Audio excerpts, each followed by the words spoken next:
Hello माँ, मैं सुनील बोल रहा हूँ। कैसी हो माँ? मैं ठीक हूँ बेटे। ये बताओ तुम और बहू दोनों कैसे हो? सुनील ने कहा, हम दोनों ठीक है माँ, आपकी बहुत याद आती है। अच्छा सुनो माँ, मैं अगले महीने इंडिया आ रहा हूँ तुम्हें लेने। क्या?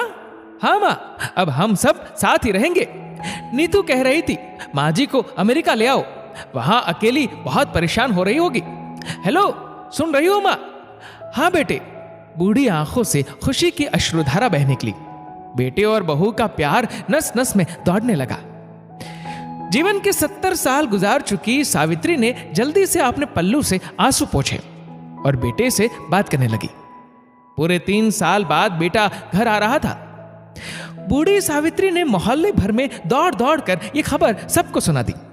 सभी खुश थे कि चलो बुढ़ापा चैन से बेटे और बहू के साथ गुजर जाएगा। सुनील अकेला आया था। मां ने बहुत प्यार किया अपने बेटे को, उसका मनपसंद खाना भी बनाया। रात को खाना खाते वक्त सुनील ने मां को बताया कि हमें जल्द ही वापस जाना है। उसे ज्यादा दिन की छुट्टी नहीं मिली। सुनील ने मां को कहा, मां जितना भी पैसा, जेवर या कीमती सामान है बांध लो, हम 2 दिनों के बाद अमेरिका चलेंगे। और हाँ मां, कल मैं किसी प्रॉपर्टी डीलर से बात कर लूंगा मकान बेचने के लिए। मां ने कहा, बेटा मकान क्यों बेचना है? ये तेरे पिता ने बहुत प्यार से बनवाया था, यहीं पर तेरा बचपन बीता है, बहुत यादें हैं इस मकान से। सुनील ने कहा, मां जब हम सब अमेरिका चले जाएंगे तो मकान का क्या करेंगे? इसका ख्याल कौन रखेगा? ये तो बेचना ही पड़ेगा। बेटे की खुशी में ही मां की खुशी थी, इसलिए मान गई। बेटे ने मकान अच्छी कीमत पर बेच दिया। मां ने वो जरूरी सामान समेटा जिससे उनको बहुत ज्यादा लगाव था। सुनील टैक्सी मंगवा चुका था। एयरपोर्ट पहुंचकर सुनील ने कहा, मां तुम यहां बैठो, मैं अंदर जाकर सामान की जांच, बोर्डिंग और वीजा का काम निपटा लेता हूं। ठीक है बेटे, कहकर मां वही पास की बेंच पर बैठ गई।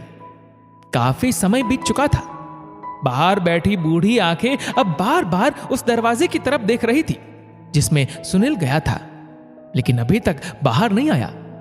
शायद अंदर बहुत भीड़ होगी सोचकर बूढ़ी आंखें फिर से दरवाजे की ओर देखने लगती। रात के 11 बज रहे थे। एयरपोर्ट के बाहर भीड़ भी अब कम हो चुकी थी।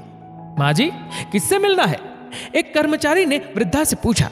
माँ ने कहा, मेरा बेटा अंदर गया था टिकट लेने, वो मुझे अमेरिका ले जा रहा है। कर्मचारी ने घबराकर कहा, लेकिन अमेरिका जाने वाली फ्लाइट तो दोपहर में ही चली गई। क्या नाम है आपके बेटे का? कर्मचारी ने सवाल किया। सुनील। मां के चेहरे पे चिंता की लकीरें उभर आई। कर्मचारी अंदर गया और कुछ देर बाद बाहर आकर बोला, मां जी आपका बेटा तो अमेरिका जाने वाली फ्लाइट से कब का जा चुका है। क्या? वृद्धा की आंखों से आंसुओं का सैलाब फूट पड़ा। बूढ़ी मां का रोम रोम कांप उठा। किसी तरह वापस घर पहुंची जो बिक चुका था। रात में घर के बाहर चबूतरे पर ही सो गई। सुबह हुई तो दयालु मकान मालिक ने एक कमरा रहने को दे दिया। पति की पेंशन से घर का किराया और खाने का काम चलने लगा। समय गुजरने लगा। एक दिन मकान मालिक ने वृद्धा से पूछा, माँ जी क्यों नहीं आप अपने किसी रिश्तेदार के यहाँ चली जाए? अब आपकी उम्र भी बहुत हो गई है, अकेली कब तक रह पाएंगी? हाँ चली तो जाऊं, लेकिन कल को मेरा बेटा आया तो यहां फिर कौन उसका ख्याल रखेगा? ये सुनकर मकान मालिक भी रो दिया। बूढ़ी आंखें आज भी अपने बेटे को याद कर रोती रहती है। जिंदगी में आगे बढ़ने के लिए सुनील ने अपनी मां के साथ बहुत बुरा किया, लेकिन मां तो मां है, वो कभी अपने बेटे का बुरा नहीं सोच सकती। उसका प्यार हमेशा ऐसा ही बना रहेगा। दोस्तों इस वीडियो को लेकर आपकी क्या राय है नीचे कमेंट करके जरूर बताएगा। और अगर आपको वीडियो अच्छा लगा हो तो इस वीडियो को लाइक करेगा, शेयर करेगा ज्यादा से ज्यादा लोगों तक। और ऐसे ही और भी इंस्पिरेशनल वीडियोस के लिए सब्सक्राइब करें हमारे यूट्यूब चैनल को और फेसबुक पर फॉलो करें हमारे पेज को। धन्यवाद।